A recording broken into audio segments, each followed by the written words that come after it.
जय श्रीमन नारायण। जो टिप्पणी मैं देने जा रही हूँ वह रामानुज दास श्रीमन गट्टू वेणुगोपालन स्वामी द्वारा दी गई है। अध्याय 2 सांख्य योग, श्लोक 44। भोगैश्वर्य प्रसक्तानां तयापहृत चेतसां व्यवसायात्मिका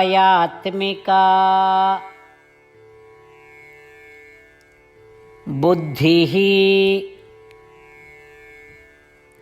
समाधौ न विधीयते।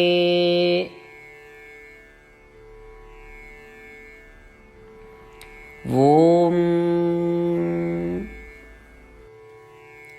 गीताचार्य श्री कृष्ण परमात्मा अर्जुन सहित हम सभी को उपनिषदों का सार बता रहे हैं।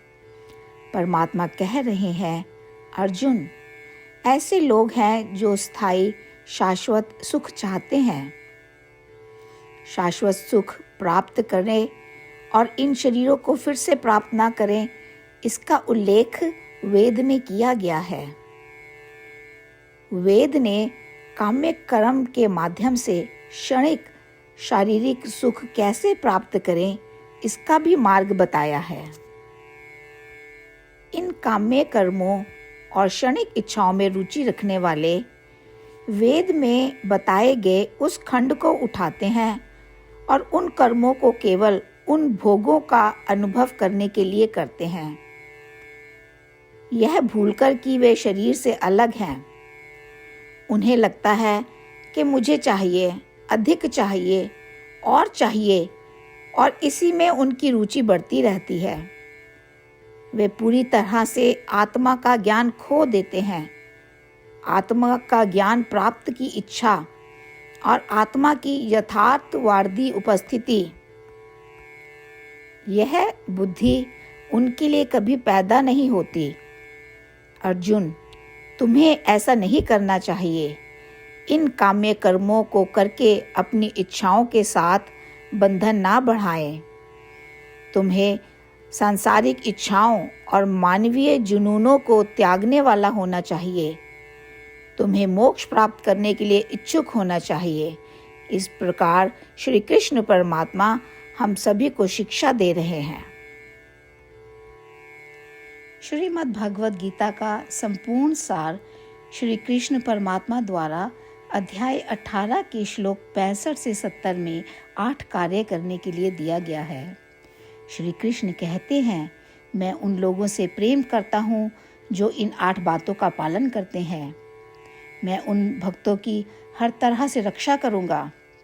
श्री कृष्ण परमात्मा द्वारा बोली गई संपूर्ण भगवद गीता को सुनने के बाद अर्जुन कहते हैं, करिष्ये वचनम तवा, जिसका अर्थ है, श्री कृष्ण, मैं वैसा ही करूँगा जैसा कि आप कहते हैं। यही कारण है कि श्री कृष्ण ने अर्जुन को सभी प्रकार की सफलताएं और विजय प्रदान की है। आइए हम परमात्मा को अपना वचन दें कि हम इन 8 कार्यों का पालन करेंगे। परमात्मा को इस शब्द देने से बड़ी कोई पूजा, तप या यज्ञ नहीं है। मैं यह 8 व्रत कहूँगी जो हमें करने चाहिए। आप सब कृपया अपने मन और हृदय में इन पर विचार करें। इस तरह से हम श्री कृष्ण को अपना वचन देते हुए हम सभी श्री कृष्ण के प्रसन्न भरे मुख की कल्पना करें और इस आनंद को महसूस करें। जय श्रीमन नारायण। ये है हमारे 8 वादे। हमारा पहला वादा, हे श्रीमन नारायण, जैसा कि आपने निर्देश दिया है, मैं हमेशा आपका ध्यान करूंगी और आपके बारे में सोचूंगी। हमारा दूसरा वादा, हे श्रीमन नारायण, जैसा आपने सलाह दी है, हमेशा आपका भक्त रहूंगी। हमारा तीसरा वादा, हे श्रीमन नारायण, मैं आपकी सेवा के रूप में और आपकी संतुष्टि के लिए अपने सभी कार्य करूंगी। हमारा चौथा वादा, हे श्रीमन नारायण, जैसा कि आपने अनुसरण करने के लिए कहा है। मुझे पूर्ण विश्वास है कि मैं आपकी हूँ और मैं हमेशा हाथ जोड़ूंगी और आपको नमस्कार करूंगी और आपकी पूजा करूंगी। हमारा 5वां वादा। हे श्रीमन नारायण, मुझे आपके शब्द याद आते हैं, माम एकम शरणम व्रजा 1866, कि आपने आत्मसमर्पण करने के लिए कहा था। हे श्रीमन नारायण, मैं केवल आपकी शरण में जाती हूँ। हमारा 6वां वादा। हे श्रीमन नारायण, मुझे आपके शब्द माँ शुचः 1866 याद है कि आप हमें शोक ना करने का आश्वासन दे रहे हैं। मैं अब और शोक नहीं करूँगी। हमारा 7वां वादा। हे श्रीमन नारायण, आपने हमारे लिए श्रीमद् भागवत गीता प्रदान करके हम सभी पर कृपा की है और आशीर्वाद दिया है। मैं प्रतिदिन कम से कम 1 श्लोक पढ़ने या सुनने का वादा करती हूँ। हमारा 8वां वादा। हे श्रीमन नारायण, आपने गीता को पूरी मानवता तक पहुँचाया। मैं गीता में आपके दिव्य शब्दों को उन भक्तों तक पहुँचाने की कोशिश करूँगी जो गीता से अपरिचित हैं। हमने अभी अभी परमात्मा से अपने 8 वादे किए हैं। श्रीमन नारायण को हर दिन यह वचन देना कि हम वही करेंगे जो वे स्वयं कहते हैं, अपने आप में एक महान पूजा है। आइए हम अपने अडिग विश्वास के साथ उन्हें अपना वादा दें। हे श्रीमन नारायण, जैसा आप कहते हैं मैं वैसा ही करूँगी, जैसा आप चाहते हैं मैं वैसा व्यवहार करूँगी और केवल आपके लिए काम करूँगी। श्रीमन नारायण करिष्ये वचनम तवा, जिसका अर्थ है, श्रीमन नारायण, मैं आपके निर्देशों के अनुसार कार्य करूँगी। सर्वम श्री कृष्णा अर्पणमस्तु। जय श्रीमन नारायण। भोगैश्वर्य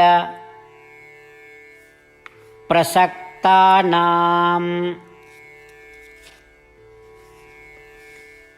तयापहृत चेतसां व्यवसायात्मिका बुद्धिः समाधौ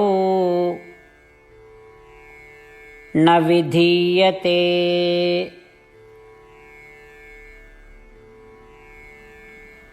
ॐ भोगैश्वर्यप्रसक्तानां तयापहृतचेतसां